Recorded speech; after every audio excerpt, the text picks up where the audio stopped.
So today, I want to talk about the greatest woman I ever met. Smart, funny, caring, special, proper special. Where do I start? It doesn't seem to have much to it. It hasn't improved that much since it went off the air. It could have been a lot better. It could have been slightly better written.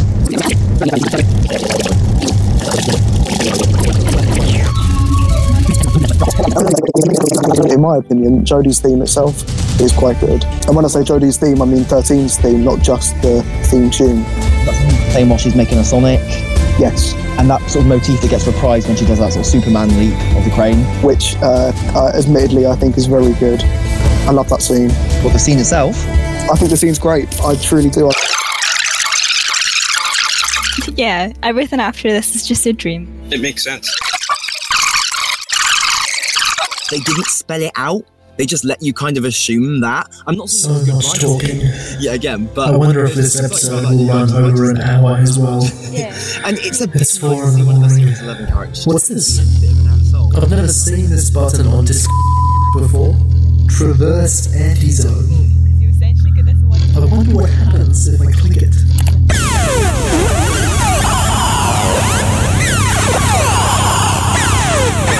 The aesthetic sources of inspiration for this one, and in some ways they have potential, but I don't know what to say other than oh my god, I travelled to another universe. Again, a whole other podcast recording. What are they saying? Douglas Adams Who would be good if season 17 wasn't mostly shit, and so on. There was one scene I thought which really demonstrated how the dialogue for this series has taken kind of a hit in quality. Maybe you could pull that up for me so the listeners know what I mean. Something's going on here, Graham, and I'm gonna find out what's going on. But in order for me to find out what's going on, I have to find out what's going on. Question is, what's going on? Oi, Doc, I'm getting pretty hungry here. Why don't you zap that thing with your sonic gizmo, if you catch my meaning? Great idea, Graham. But just to be thorough, I'll also sonic the opposite wall and a cross-section of the ceiling on the way.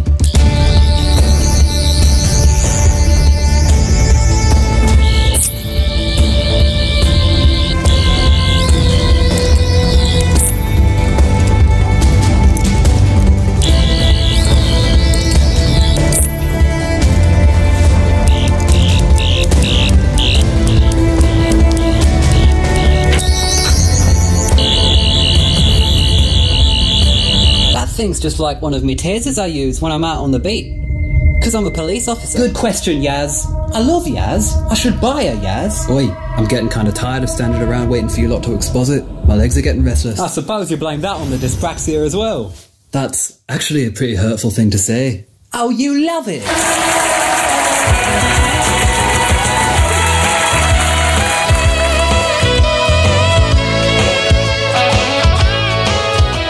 So yeah, I think something was really off with that scene, and I think it's sort of endemic of Series 11's problems as a whole. Can I travel back to my universe's podcast?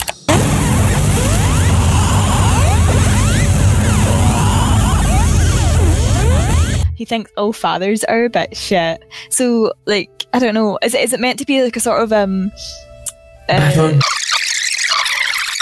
If 12 just snapped to it, like 2/3 in, and stared to the camera in for 3 minutes, just laid out. This is a confession dial. We used to use these on Gallifrey. They use this torture device and they create simulations based on your worst fears.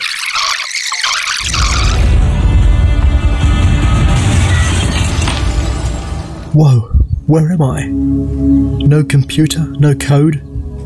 I'm in some sort of cheap, cramped set masquerading as an entire universe. What's on that chair over there?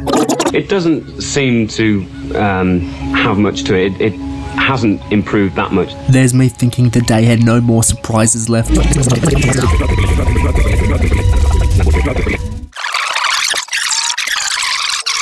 Okay, we're approaching 2 hours. I feel like we should start coming towards our big... Yeah, I was about to say we're on 1:46 for me. Yeah. I mean, that's still longer than any previous podcast. I think that's a good place to wrap it up. That's what we gotta end it.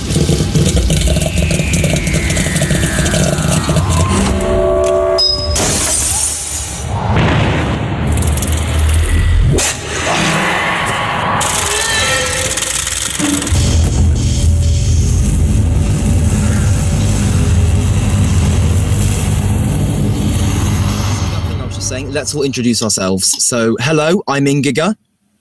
Someone else go. I think still maybe a metaphor for something. I'm not quite sure what. Okay, sorry, what? Yeah, I saw a tweet on Twitter, obviously. On my own question.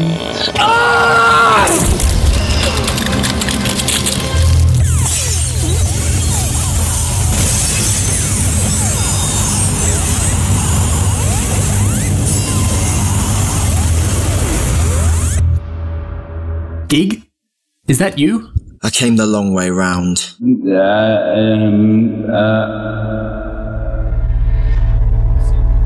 The Battle of Ranskor av Kolos. What was it? What's so important you would endure that podcast so long? It doesn't matter what the Battle of Ranskor av Kolos was. It only matters that I convinced them to talk about it for an hour and a half. Otherwise, there'd have been no podcast. I'd have had no way to cross over. What were you crossing over for? What do you think? You! I had to find a way to save you. I knew it had to be the Chibnall that lured you into the Chibnall plane, and I was going to bring you back. I just had to hang on in there for a bit. I had a duty of care. Specifically, I had a duty of who cares. Episode 10, The Battle of Ranskor av Kolos. Stop, hold on. You can't end it like that. It would be almost as anticlimactic as the actual episode. We don't even know how we're going to get out of here. Let's not be too fatalistic. Maybe the special will answer that question.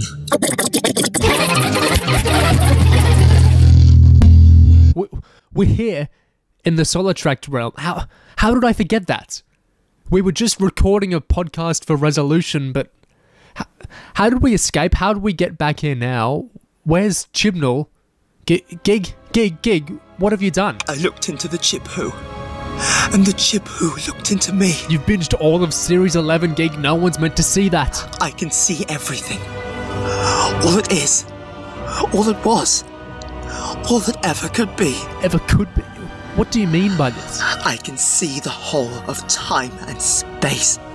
Every single atom of our existence, and I exposit them. What?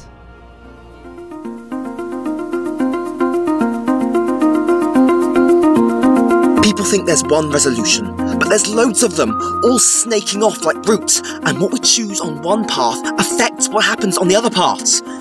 Time and relative dimension in space is a construct. People think you can't go back and change things, but you can. That's what YouTube end screens are. They're invitations to go back and make different choices. When you make a decision, you think it's you doing it, but it's not. It's the spirit out there that's watching our channel that decides what we do, and we just have to go along for the ride. Broken mirrors let you move through time. The BBC surveys people. They pay people to promote the show, and they put license fees in your mail, and they film who.